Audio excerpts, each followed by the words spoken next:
welcome. Welcome to Diverse Conversations. This is Ashka Patel, and thank you for joining me here today for our new episode where we're continuing on our journey exploring Canadian pharmacy innovation.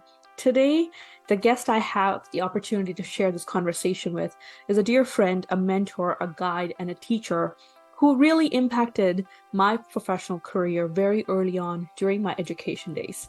It's a great honor to introduce you all to Dr. Nardine Nakhla. She does not require much introduction, but I will share her extensive and impeccable career history, which we all take inspiration from. Dr. Nakhla is an academic and clinical pharmacist specialized in minor ailments, non-prescription therapeutics, and patient self-care, with over 10 years of commitment to teaching, research, advocacy, and practice innovation on these topics. She received her Doctor of Pharmacy degree from Albany College of Pharmacy and Health Sciences and is licensed to practice pharmacy in Ontario and in New York. As a faculty member at the University of Waterloo School of Pharmacy, Dr. Nakhla was recognized with the Excellence in Pharmacy Teaching Award in 2019 and received the Excellence in Science Teaching Award in 2020. In addition to her extensive academic work, Dr. Nakhla is an owner of an independent pharmacy and practices as a community pharmacist with a focus on the provision of expanded scope of practice and minor ailment services. It's no doubt that somebody with that extensive an experience will go on to become an innovator. And I am truly, truly amazed. And the conversation we'll be unpacking with her today is about the vision she has for pharmacy in the future, but also more importantly, as Ontario pharmacists embrace the new expanded scope of practice, where we are providing minor ailment services. How does the tool that she has co-founded called MAPflow align with that work, and what vision does she have with that tool moving forward? MAPflow is a powerful new digital health tool made by pharmacists for pharmacists to support their upcoming scope expansion. It successfully prepares pharmacists to make confident, evidence-based decisions while assessing patients for minor ailments and supports integration of this new service into practice while optimizing patient outcomes. This exciting tool captures unique analytics, promotes shared clinical decision-making, and aligns with provincial legislation.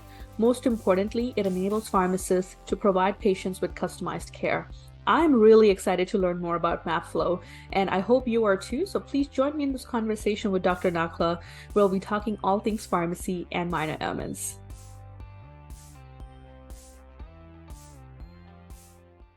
Right. So thank you very much, Nardine. Welcome to this conversation with me, where we are going to be talking about all things pharmacy. You are a star when it comes to pharmacy. You have been my professor, and I cannot stop, just feeling the sense of gratitude for having this opportunity to learn so much from you. And I continue to learn from you even after graduating. You are really an icon, and thank you so much for making this time to be here. I really do appreciate it. Thank you for having me. You are the superstar, and you always have been. And I'm so happy to see you shine in this new role and do such amazing work. So thank you for making time for me. I appreciate it. Thank you so much. I think this chain of thank yous will continue for the time of the conversation. But before I go into, before I lose myself into that, I do want to see if you can take a moment to tell us about your journey, because I know your journey has been incredible in the sense, you started off with, this pharmacy degree, but you have really morphed a pathway for yourself, and to now, being in this inventor and this innovator with a digital health tech product. I would love to hear your journey, because I think it'll be an inspiration to so many of us. Well, thank you. I appreciate that. It's certainly been quite the journey. I'm not going to lie about that. I would say that I, never ever intended to be in the position that I'm in right now when it comes to startups and digital technology. That was not something that I had wanted for myself or maybe ever thought that I could do. I did serve as an advisor to several startups and a consultant for digital health companies in recent years, but never intended to dive into this world myself. However, I think because of my involvement with the minor ailment regulations here in Ontario and serving on that minor ailments advisory group by the OCP, and this is an expert group that was put together to draft the regulations to enable pharmacist prescribing here in the province. A lot of that work over 2 years opened my eyes into and really made me realize the need for an Ontario-centric platform to support pharmacists when implementing all of this. And having discussions with folks, having taught in this space for so long and having an appreciation for what other protocols are out there across the country, all those different things really allowed me to appreciate the differences that exist and the need for development of a tool or a platform to support pharmacists in Ontario specifically. Absolutely, absolutely. And I mean, I have had the opportunity to attend one of the demo sessions for MAPflow, and it is an incredible platform. I really do think you have basically done all the hard work for all of us so that we can go out there and be ready to prescribe. Tell us a little bit about MAPflow. What's your team like? What is the vision that you had behind creating this product? Sure. So MAPflow, it's a powerful web-based clinical decision-making tool that is designed specifically, again, for the Ontario pharmacy practice environment. It is cloud-based. It is PIPA compliant. It's a dynamic platform, which means that, every single question there's complex logic behind it, and it does something. It changes and customizes the care plan that results. It is accessible from any device, and it really hopefully allows for a very standardized approach that is quality, that is evidence-based, that allows for the pharmacist to really take a more comprehensive look at and a holistic approach to managing minor ailments in the community.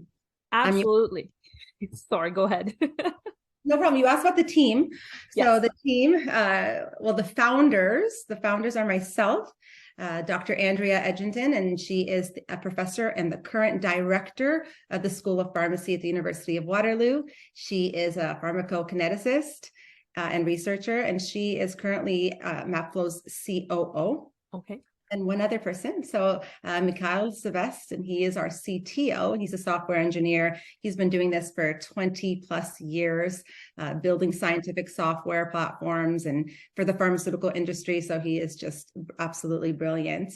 And then last but not least, our one and only partner and investor is the Ontario Pharmacists Association. And you know that it's Canada's largest advocacy organization, and they've been really instrumental in supporting us and getting us to where we are today. Absolutely. And what I really admire about this team, obviously proud Waterloo alumni right here. But at the same time, I really do feel like, all the right stakeholders have come together to create a platform that meets the needs of what pharmacists, like as you rightly mentioned, it's a platform created by pharmacists for pharmacists. And we can never go wrong with that. Because who better to understand what the pain points are, especially in a community pharmacy, than a pharmacist.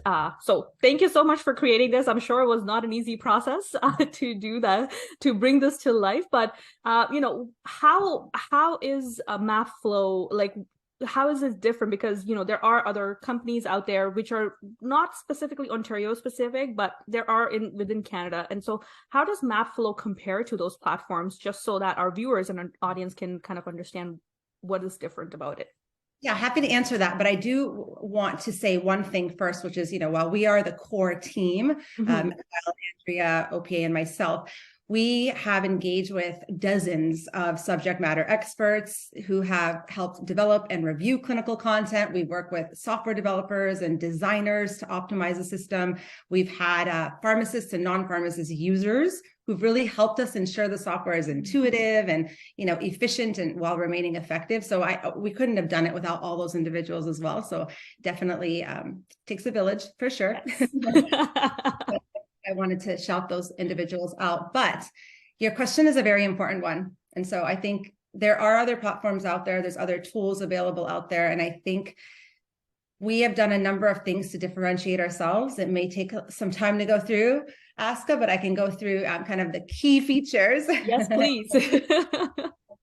Ask me, any questions if it's unclear, if you want me to elaborate further. But first I'll say, the fact that it's portable, the fact that it's an cloud-based platform, you could take it anywhere, it allows for that flexibility of conducting the assessment in a separate counseling room versus, tying up a computer terminal in the pharmacy that you need for dispensing and for other services. So I think that offers a degree of flexibility that perhaps others don't have.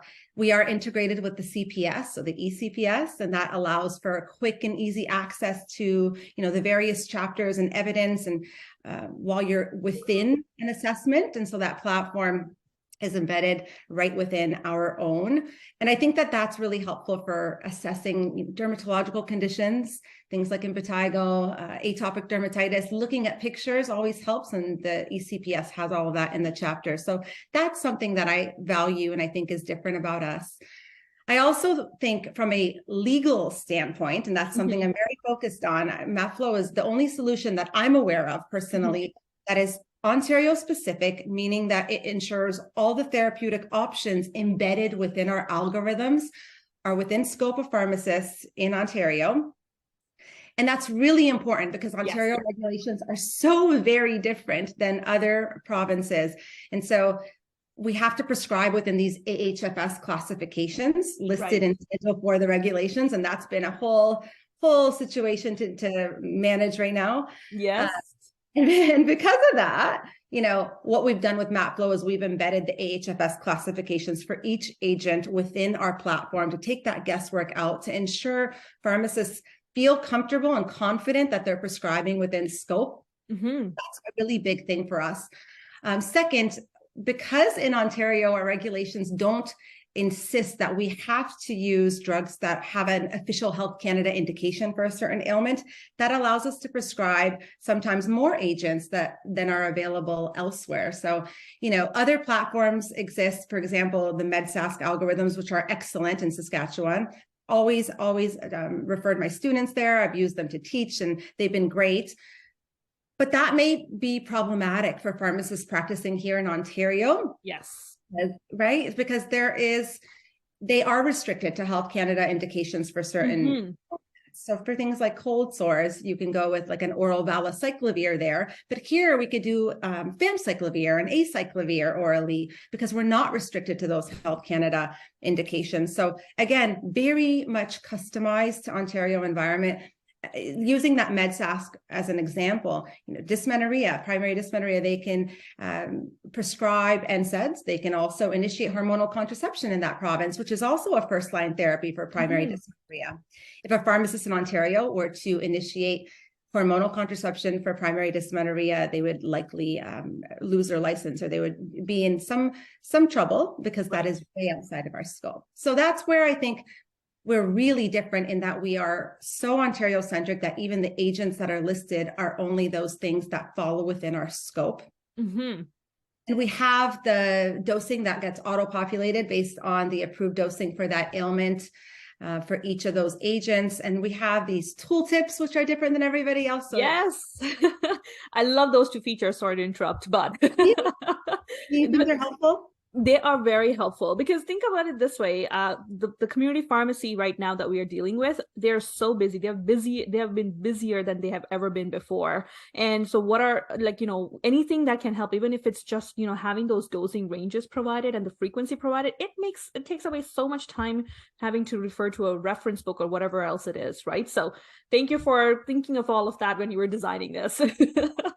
Of course. And you know what? We continue to do things to further differentiate ourselves. So for example, the EO notice from the Ministry for Minor Ailments specify that there's 4 different billing pins that you could use per ailment, depending on whether it's a virtual visit or whether it's an in-person visit, and depending on whether you end up prescribing within Schedule 4 or not. And so we've actually just programmed that all into our system. So pins auto-generate on referral forms when appropriate. They auto-generate on prescriptions when they fall within AHFS. So all of that's kind of been done again because we are so focused on facilitating this service in Ontario specifically. Something that I'm proud of, that I think that you and I share a passion in, is providing holistic care. And I wanted MAPflow to do this. That's how I teach. So I wanted to be able to employ that same structure and method of how I teach. So employing that pharmacist patient care process on the side, so that you are providing a service that is structured and it's comprehensive and it's evidence-based, but you're also looking at all the various things that could be impacting that patient outside of just treating the symptoms that are presenting. Exactly. Right. So for example, like a hemorrhoids assessment. That's something that I think I've had a couple of conversations this week with individuals about this. And so MAPflow provides this holistic approach, whereas we're going to manage the current presenting signs and symptoms of hemorrhoids, fine, and prescribe for them and rule out other conditions and all of that. But more importantly, or maybe not more importantly, just on a holistic approach kind of lens, what we've done is also looked at all the risk factors that could be leading to hemorrhoid development and tailoring those within the assessment, right? Asking about things like diet, fiber, constipation, straining, managing potential drug-induced constipation.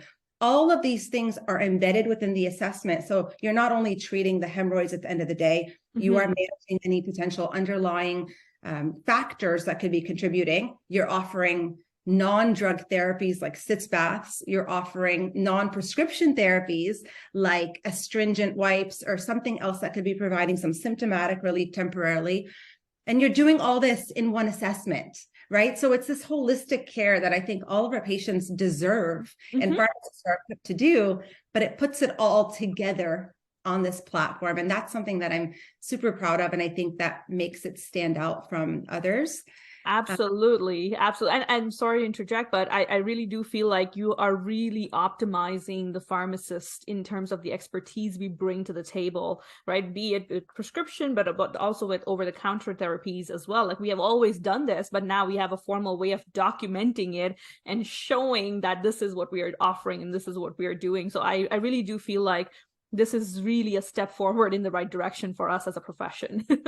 What you just said there is so key, that we've been doing it. And we have, like, yes, the prescribing piece is a little bit different, but really assessing these conditions, offering therapy, ruling out more serious underlying conditions, referring out when that happens, red flags. We've been doing all of this. But now we just have more tools in our toolbox. That's what it does.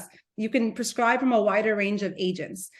The way the regs are written, you could still prescribe non-prescription drugs if it falls under AHFS. And in MAPflow, even if you can't prescribe it, it prints out on a separate prescription that is for patient care and reports use only. And you can pull that OTC agent and make sure that they are getting it. But we've always done this. This just provides a streamlined fashion by which you can kind of offer this service, feel confident and very proud of like the quality of the comprehensive assessment that you've just completed. Absolutely. And I have to say, again, I think I'm kind of beating the bush here, but so well thought of as a product, because you have really, and I'm not surprised, because I remember those days when, you were teaching us and you were teaching us how to think this way, right? Where you're covering all the bases and making sure that you're doing what's in the best interest of the patient and equipping the patient with the right information. So I'm not surprised that the creation of yours is reflecting that standard. Appreciate that so very much. And I think that's what this product aims to do. It's to just offer the quality care that I know all pharmacists can and want to offer. Sometimes they're unable to because of time constraints or other things that are happening, but we're trying to make this a very efficient and effective product, but at the same time, showcase the pharmacist's knowledge and skills and be able to actually enhance access to care in the community and get patients to appreciate the value. I think once you've gone through this assessment with a patient, they're going to say, wow, that was impressive. They asked me so many questions. They spent time with me. They gave me a very comprehensive care plan. And I think that that's going to keep patients coming back to the pharmacy and keep pharmacists as these trustworthy, accessible healthcare providers that can really make a difference. There is something I didn't mention that also differentiates, I think, and that's the platform is set up in a way where if a red flag sign and symptom does present, it does refer you out. It does auto-produce documentation for referral that has a rationale for referral in there, and you could send it out and the pins are there. But more importantly, what it does is if you're referring because the person maybe is presenting with signs and symptoms that are more consistent with a different ailment that you can't prescribe for, it'll prompt an OTC consult.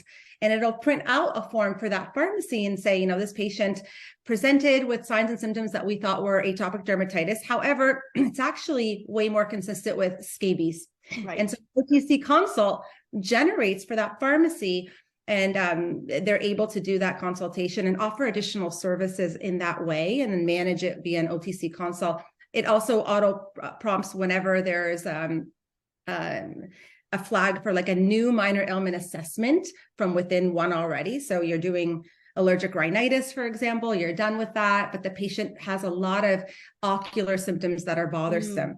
They'll prompt you to start another assessment for allergic conjunctivitis. So we've built it in a way where there's kind of this continuity of care, and services are triggered based on what happens in that assessment. So smoking cessation gets triggered and it goes into a queue, and we're going to build out that smoking cessation algorithm very soon. But that also excites me because it shows the kind of the value here. It's not just within that one assessment. It's again that holistic care, and that being able to use the one assessment to do a lot of good. Yes. And really make sure the patient's taken care of on all fronts.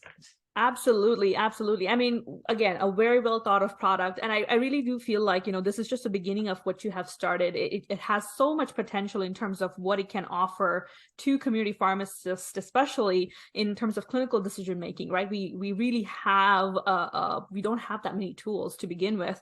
But when you have a tool of this caliber come in part of your toolkit, then really there's not much that you need to think about or worry about.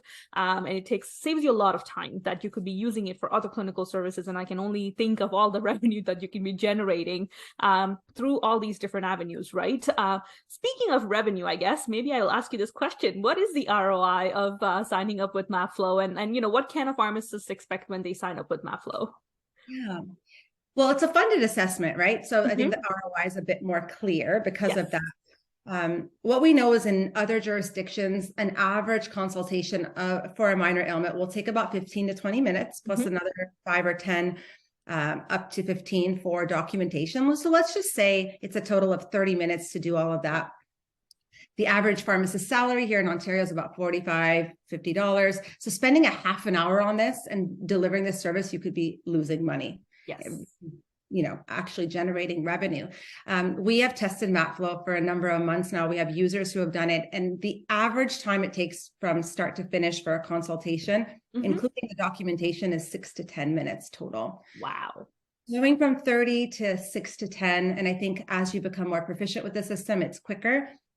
Obviously, there's your ROI in terms of direct dollars. You get MAPflow is 70 cents a day per pharmacist. We have a flat fee per year. It's $300 per pharmacist, or $250 for OPA pharmacists. And we don't charge or any kind of fee per assessment or per service that's offered. I know some competitors have that as well. So it's a flat fee annually, and it's 70 cents an assessment. So you could do 20 virtual consults in a year and have it pay for your $300 subscription, or like 15 in-person ones. Exactly. So I think, the ROI is there for that reason, but I also think, I just think there's other ways of assessing ROI that, we don't have to get into now, but I think it's a funded assessment. You will absolutely get your money's worth if you invest in it. And your pharmacy, more importantly, your patients are going to be so appreciative. You're going to end up attracting more patients. They're going to speak about your pharmacy and the service that is being offered there. And I think that that's going to continue to grow the business. And you can't capture that in total number of dollars, right? Agreed. I mean, the convenience and the time we can, I think you've already captured that. Like, you're basically taking less than a third of the time that would traditionally take otherwise.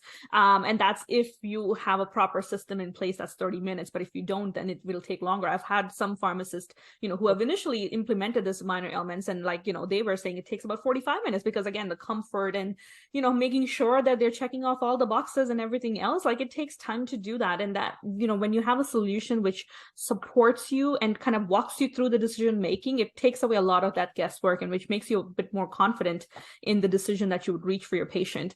Thank you so much for that. And I guess my last question around MAPflow, this is, again, just to understand, is it a standalone program, or is it going to be integrated with pharmacy workflow systems? Right. Yeah, that's the $1 million question these days. It's a standalone program right now. Mhm. We have announced two exciting integrations. So one with Box Labs, Yes. cloud-based pharmacy management software, which is an amazing product, and the second with MedMe scheduling platform. So both of those are underway right now. We are having other discussions as well. So integration is certainly in our future. Mm.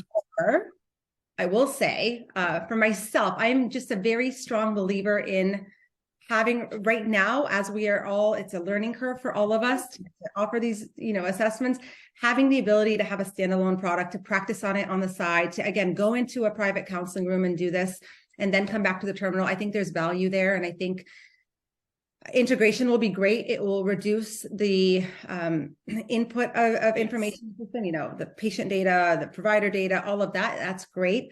However, I think as it stands now, it's not a super onerous task to put Yes.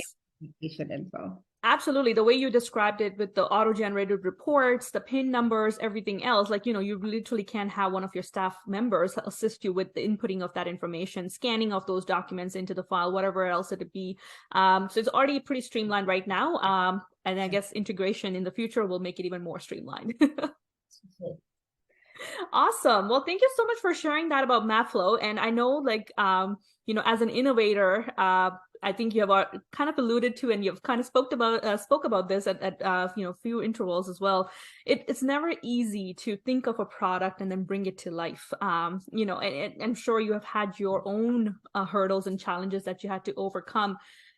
Maybe this is a good time for us to talk about that a little bit and kind of see, what were some of those challenges that you faced as you were designing this and trying to, figure out what would be the best way to deliver this product to the audience that you had in mind. That's a really good question. Let me think about that. I would say the number of challenges. Do you have 5 hours to talk? We'll have a conversation. Let me get a coffee. Yeah, I think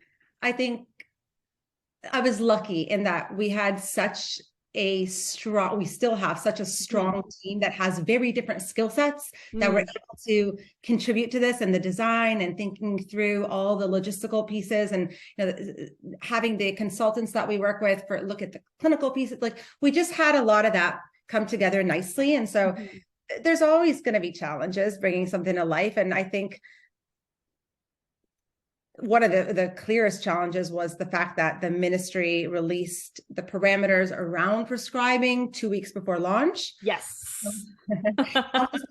Huge problem for us, because it was very difficult to go ahead and change a lot of things based on the guidance it released, add the pins, do all the things to ensure that we are delivering a product that we're proud of and that will really facilitate practice for pharmacists and not make them wait for that. But that was also one of the reasons that we ended up pushing the launch of a couple of our conditions until later, because we really wanted to prioritize putting in the pins, making sure that everything aligns from a ministry and from an OCP standpoint. OCP also released a couple of algorithms very late in the game. So yes, but it was challenging for sure. That was one of the most challenging things. But right now, if you were to ask me what my biggest challenge is right this second, I think it's definitely, without a doubt, managing the early success of the platform and prioritizing where we go next and who help next. And so knowing that there's other markets out there, there's BC, right? There's other professions who might benefit from having assessment and prescribing algorithms for, let's say, Paxlovid. Absolutely. Right. So that kind of thing, that's prioritizing how we grow next and how we continue to support and improve our core market, which is Ontario market, and the pharmacists, and how we grow strategically and with a view of where we can make some of the biggest impacts. That's my challenge. That's where I'm working very hard with the team to try to understand what makes sense for next steps. That's amazing. In a way, it's a good problem to have, I guess. But you know what? I'm not surprised to see this early success with MAPflow. And again, this is because I truly believe the product you've designed is so user friendly. And the reason why I say this is because I read this at Harvard Business Review, published a study last year where they were looking at all the different digital health tech tools that were available for providers, healthcare providers, prescribers in general. And they actually rated those tools a grade F, meaning fail. We were worse than any other health, like digital tools out there. And that was because of the usability of those tools. Like they were not cognitively informed. Like for example, you're a pharmacist, so you exactly know what a pharmacist would be thinking as they're clicking through those boxes. So I really do think that this is a change in the right direction. The needle's pointing in the right direction, and I look forward to seeing what you create out of this in the future. And hopefully you'll come back and we'll be able to have another conversation about that. I hope that there's some meaningful changes that we can kind of help navigate, in today's pharmacy practice environment. And I think what you said, right? Having solutions there that can really help the strain that's been put on pharmacy teams to do more with less, and having that insider knowledge of what is needed. That's always going to be important for making sure a tool is practical and effective. It's not always about efficiency. Mm-hmm. I want to be the most efficient tool out there. I want to be the tool that uses efficiency as one indicator of success, but also uses other things, right? The outcomes of care of the patients. That's why we harp so much on the follow-up with this tool. We have a whole follow-up with a number of questions and a follow-up scheduler and all of this that's there because we need to measure the impact we're having in order to say this tool is or isn't successful. MAPflow could be the worst tool ever if all the patients are coming back and they're saying, I have no symptom improvement. And in fact, I have worsening symptoms. Then something's wrong, right? But being able to build a platform with the end focus in mind and being able to query appropriately as you're building, that's been something that I think is a strength of our platform. And we hope we can use that kind of data and leverage it to further advance the scope of practice for pharmacists and to be able to just, when people question whether or not pharmacists can do this or whether it is evidence-based, we have the data to support it. Absolutely. And I was going in that direction too, because I was like, this opens up so many avenues for us to kind of say, hey, listen, this is what we now formally bring to the table. Until this time, it was all informal, undocumented, but now we have proof to show that this is the amount of time we're spending, this is what we're offering, and best of all, these are the outcomes we're achieving, because I think right now that's something we're not able to track so well in community pharmacy especially, is how well our patients are doing after the interventions we provide, unless it's in a study in a controlled setting. So thank you for thinking that far ahead and creating this. And I really do I feel like this is just the beginning of us realizing as a community, as a country, to kind of see and have a tangible value to what our profession brings, because until now it has all been, yes, we are accessible, yes, we are reliable, but we did not necessarily have anything to kind of associate with that. So I really, and I think this also will help hopefully alleviate a lot of doubts that other healthcare providers may have about our scope of practice, right? Because I understand the turf wars are there, but those are for valid reasons. I think we would feel the same way if somebody else was coming into the dispensary, the scope of practice, then we would feel the same way. But I feel like when you have numbers to show what you're able to provide and how you can collaborate, that then creates that trust and builds on that trust, and hope we can all move together to uplift the health system, because that's what we truly need. Our system is crumbling down, and we need to make sure that we're able to support our patients in the best way possible. So thank you for thinking about that. Thank you for highlighting this and for just being such a strong advocate of the profession. I will tell you, I know there's a lot of turf war, discussions taking place, Twitter battles, all of that. And I had a very interesting conversation with a physician the other day. And this physician was just talking to me about pharmacist prescribing. And she said, you know what? I got a form the other day from a pharmacy, and the form just let me know that one of my patients was assessed in the pharmacy and was prescribed a medication. And the form was very impressive. It had a very sound rationale for prescribing. It provided all the details that I would have, wanted to know about that encounter, about what the pharmacist did and did not do. And I said, oh, really? Do you mind, telling me, did it have a name on the top, or is there anything? I'm just interested. I'm wondering if perhaps it's a MAPflow form. Right. And it was. And I think, that for all the negativity that keeps coming our way, and for all the, Twitter wars that people keep bringing me into, that was a moment where I was like, oh, yes, one win, right? Like we have one chance to do this right. And one physician just said she was impressed by this form, didn't even know that I was part of the MAPflow team, had no idea, and was just like, oh, you know what? I was worried and I was skeptical, but then I received this and I saw how much thought has gone into the assessment and what has been ruled out and what's been ruled in. And they communicated the results of the assessment within 24 hours. And I would have never received that if my patient had been seen by an urgent care center or, in the emergency department, whatever it may be. And I was just like, this is worth it. Yes. We can just change opinions slowly and have people realize that we are doing this, for the right reasons, and that we are providing quality care. I think that we'll have more clinicians on our side and advocating for our expansion and scope even further. Absolutely agreed. And what a great win, right?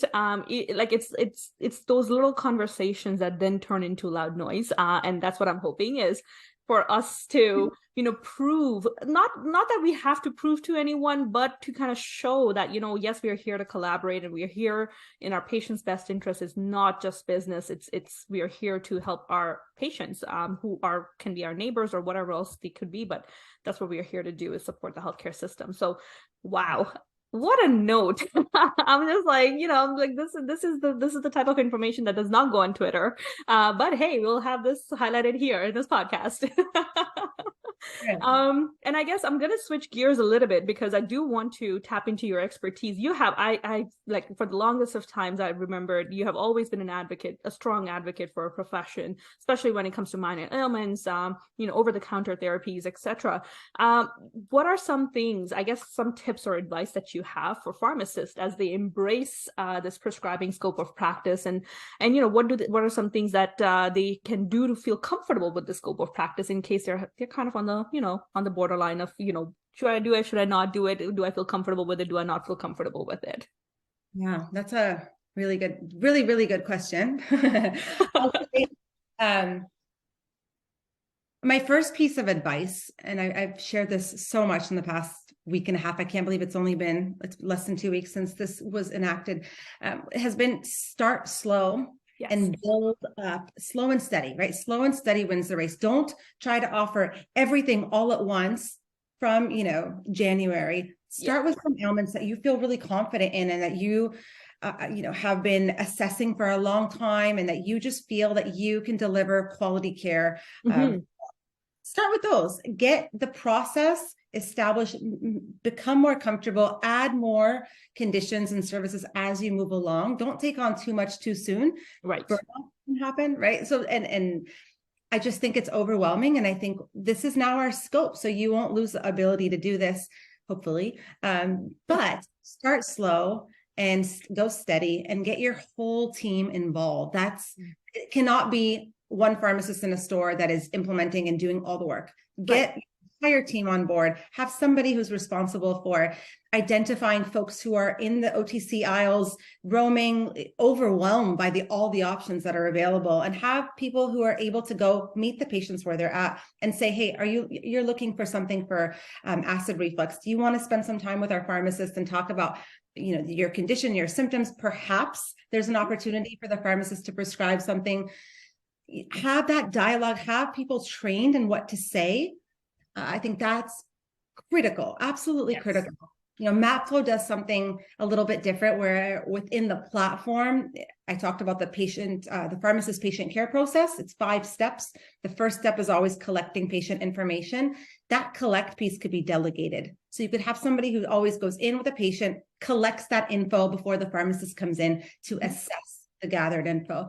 So I think finding ways of making the implementation smoother in practice is going to be important, and maybe identifying folks who are going to do follow-up and who's going to, just having a team-based approach is going to be so important, so that everybody is identifying eligible patients, everybody is providing and knows exactly what their role is in this program, and empower them to do it, right? Incentivize them. Yes. Make it worth everyone's time, and and just take it slow. Don't expect too much. Comfort is going to come with time.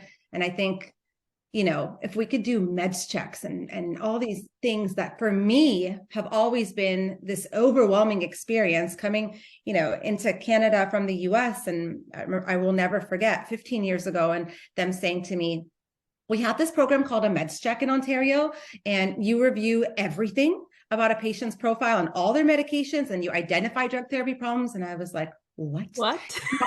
This is wild. Like, this is so much work, and feeling so overwhelmed by that. And for years, it intimidated me so much.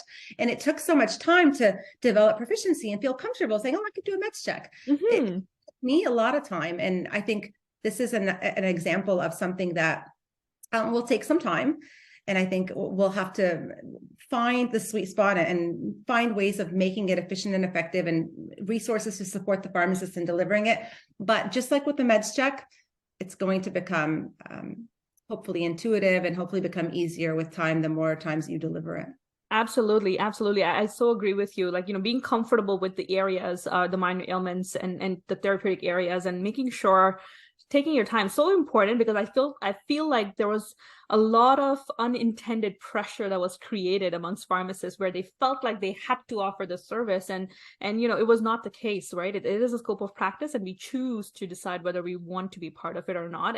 And then if you do choose to, I agree with, like, your advice is incredible. Like, take it slow. I like that. Like, phase it out. You don't have to go all in all at the same time. Let's take it one breath at a time, and then walk, 1 foot at a time. And then hopefully once your staff and everybody, there's a process in place, like you mentioned, we can all then create a service that everyone wants to then take part in. That's right. But you said something there that just triggered a thought, which is, before you decide which ailments you're going to take on, which ones you're going to hold off on, and all of that, know exactly what those 13 ailments are by heart, and know what's not within scope. And it sounds so easy and obvious, but let me tell you, Aska, the questions I've been getting lately, it's not very intuitive. So people are asking, okay, well, I know I can prescribe for conjunctivitis. Does that mean I could also prescribe for eyelid conditions? Right? What the difference is between the conjunctiva and, blocked ducts. And no, that is not within your scope. Any eyelid conditions, blepharitis, styes, that's not within scope. Same with musculoskeletal conditions. People are interpreting that to mean osteoarthritis, all sorts of MSK concerns. That is not within scope. Only sprains and strains are within scope. So I think first and foremost, before even starting slow, is understand what your scope is, what ailments are within scope, and then what drugs fall within that scope. Because not everyone uses MAPflow, and that's fine. And whatever you use, I just urge you to ensure, especially if it's a national platform or not specific for Ontario, that you are clear on what is and is not considered within scope in Ontario, so that you're practicing, obviously safely in this province. Absolutely. And thank you for bringing that example to life, because I think that also kind of is leads me to my next question, is around ethical dilemmas. And I feel like obviously scope of practice is one of those dilemmas, right, where you're trying to decipher whether this fits in or does this not fit in. So any tips or advice in terms of how to manage that? I will say there are ethical dilemmas that are going to present. There's a lot of gray here. I always think of Marshall Molesky's talk about navigating the gray, and I think I wish he was around now to give us another talk and inspire us on how to navigate the gray that's presenting here with minor ailment services. I think there's a lot. One of the things that I keep hearing, a little bit of an ethical dilemma, is folks don't know, they can't delineate between when to renew a prescription for a therapy and an ailment that falls within our scope, and when to start a new assessment and how to bill for these things. So that's something I think we need to be very clear and consistent on as a profession. If you're just renewing and you're not going through the entire process and asking all those questions, that's a renewal. That is not minor ailment prescribing. Even though you're assuming the role of a prescriber and adding refills on that renewal, that is part of a different, our scope when it comes to renewing and adapting, very different than in going through and assessing for a minor ailment in its entirety, and then determining what therapy to give next. There's nothing wrong with doing a minor ailment assessment and ending up with the same therapy that they've had before. That's okay. Mm-hmm. But renewals versus an assessment, very, very different. Other things that I've been asked are whether if OCP says I should be referring in certain cases and I don't, and I know that the patient doesn't have a primary care provider, they're not going to get care, can I prescribe one time and then or afterwards? And that's great, right? Yeah, you can do what's in the best interest of the patient if you document it appropriately. That's kind of the advice that scares some people, but for others, they're used to doing this all the time and navigating the grain, being able to do these things. So it's going to take some time to navigate this space, and there's going to be ethical dilemmas that present, absolutely, but there's ways of also meeting those challenges and addressing those challenges. So, a big one is there's systems that produce a prescription for an assessment, and then it automatically goes in the queue of that pharmacy to process and dispense. And that goes against all OCP regulations, where you are to hand the patient the prescription and give them the opportunity to go to any pharmacy of their choosing. Right. If you're automatically putting it in queue, that's bypassing that essential step. And that step is really important for conflict of interest purposes, to we're meeting all of the standards of practice. So yeah, lots of ethical dilemmas in this space as well. I agree. So I think going back to, your wise words that you had mentioned earlier, which is know your regulations, know your scope of practice, and, know where your limits are. I think being comfortable with what you're comfortable navigating and what you're not, then making sure you seek the right guidance. And speaking of guidance, just as we wrap up this conversation, any resources you wish to highlight for somebody who wishes to get into minor ailment prescribing and you're just being comfortable with this whole scope of practice of prescribing, any resources you wish to highlight? Well, this is biased, obviously, but I think that we have a course by the OPA and the University of Waterloo, the fundamentals of minor ailment prescribing. We cover all the 13 ailments in depth. And so that's a very comprehensive resource that can help with building some of that foundational knowledge and updating clinical knowledge. So updated guidelines are found there. So that's important. I think the ECPS, their chapters have been updated and are currently being updated to reflect eligible products. So that's another resource that can be used. I really like the Canadian Healthcare Network's webpage on all the clinical practice guidelines sorted by disease state. So you can get the most recent clinical practice guidelines for those ailments just by going to their site, and I have that bookmarked. So those are all really good resources. There's up to date. There's a lot of wonderful resources, and I think it's just finding the one that that makes the most sense for you. If you want something that's super comprehensive and detailed and goes into pathophysiology, that would definitely be our OPA Waterloo course. If you want something that's just high level or that just covers what drugs can be prescribed, CPS does that very effectively. Got it. Thank you very much. And, we'll be sure to make sure that we link those episodes in the description box of this video so that if anyone wants to look at them, they can go to those links. But Nardine, thank you so much for making this time. I know I have been catching you like at a busy time, but at the same time, I know you're busy with MAPflow and a lot of other things. But I really do appreciate you taking this time to have this conversation. And truly, like, you have shared such great insights, which I'm sure as we are navigating this new scope of practice as pharmacists, will really benefit from. I know I certainly learned a few things that I need to kind of make sure that I'm, thinking of as I engage in this practice. So I really do appreciate you taking this time, and thank you for creating MAPflow. I think before I let you go, just a quick note in terms of if anyone wants to learn more about MAPflow and wishes to have a demo, where do they go and who do they contact? Go to mapflow.ca and go to contact us and just put that info in there, and it'll come to our team and we will triage accordingly. Awesome. Thanks so much. So you heard it. Make sure you check out the product. You're wonderful, and continue doing what you're doing because you're a superstar. I appreciate you. Oh my gosh, it means a lot coming from you. So thank you. I don't know if I've done enough to deserve those words of appreciation, but truly, this was a great conversation. I had so much fun listening to you speak, learned so much from you. And as always a pleasure. And I really look forward to seeing the success MAPflow is going to have as you continue to grow. So thank you again. Thank you so much for your support.